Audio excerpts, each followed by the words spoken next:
Rafa Benitez lifts the lid to Pat Davison ahead of the Super Sunday clash between Huddersfield and Newcastle. The bottom line is, HES still not happy.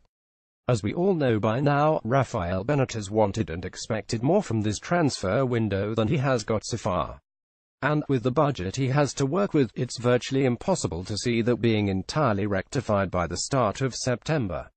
That said, he arrived for our interview seeming fairly upbeat.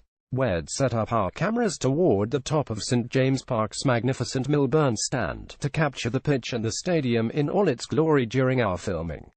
August 20, 2017, 12:30 p.m. Live on, still in his training gear, having just conducted an open training session in front of the supporters. Benitez trudged wearily up the many steps carrying a club towel to dab his face, the man from Madrid wilting. It really was quite warm under the hot Newcastle sun.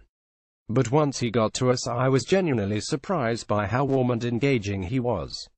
I know Benitez has a good relationship with many in the media, but, having only ever done post-match interviews with him in the past, when time is scarce and managers are focused on the match, it never seemed this side.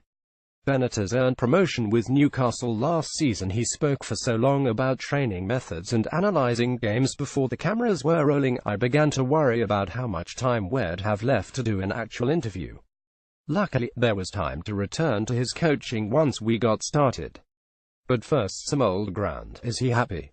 I said before, one was not happy with a lot of things we didn't do as I was expecting, he says, reiterating what he said at last week's Premier League launch. After that, I always say the same: can we change something, and if we cannot, we move on and try our best. My commitment was there. I was telling the fans I will try to do my best in every single moment. There were other moments in the interview that might encourage Newcastle fans. He talked about speaking with Charnley every day, indicating that the relationship between manager and those running the club has not deteriorated quite as badly as it appeared last week. Newcastle United managing director Charnley speaks with Benitez. Benitez also seemed enthused by the arrival of a new striker in Joselu. Having said that, this next quote looks like a response to Mike Ashley's interview on Sky Sports last week, in which the Newcastle owner said, among other things, that he cannot and will not try to compete financially with the likes of Man City. Money is not the main issue, he said, when I asked how he'd sum up the club's transfer business so far. It's the timing to do things. We are not talking about competing with the top sides, we are talking about the middle of the table. Teams that were promoted, Brighton, Huddersfield, they have spent some money, bringing in maybe 10 new players. Why? Because the Championship and the Premier League are far away. It's also clear that, in terms of the budget, Benitez feels the goalposts have been moved. I had a meeting with Mike and his advisors in May, and the meeting was very clear.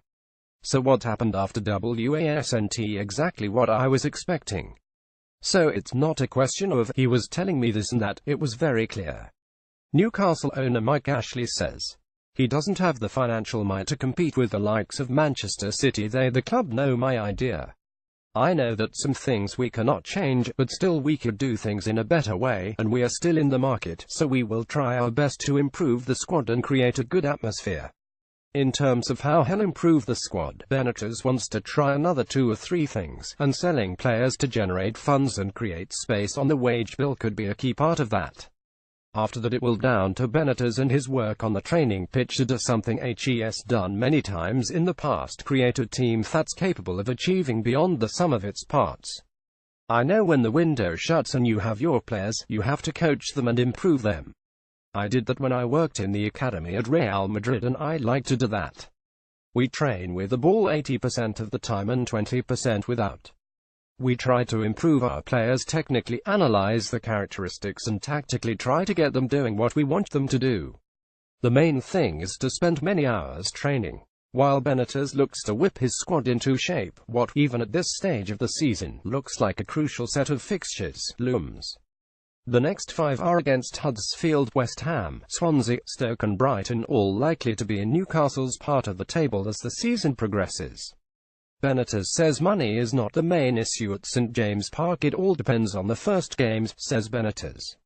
If you do well, you can grow, become better and maybe aim for mid-table. But if you have some bad results in the beginning, you have to keep working hard to make sure the bottom 3 are worse than you. Once the interview was done, benitez didn't rush off. You get the impression he can't help himself when it comes to talking about football. He loves it, even though it doesn't always make him happy. Watch the extended interview with Rafa Benitez on Super Sunday as Newcastle travel to Huddersfield on Sky Sports. Premier League coverage starts from 12:30 p.m.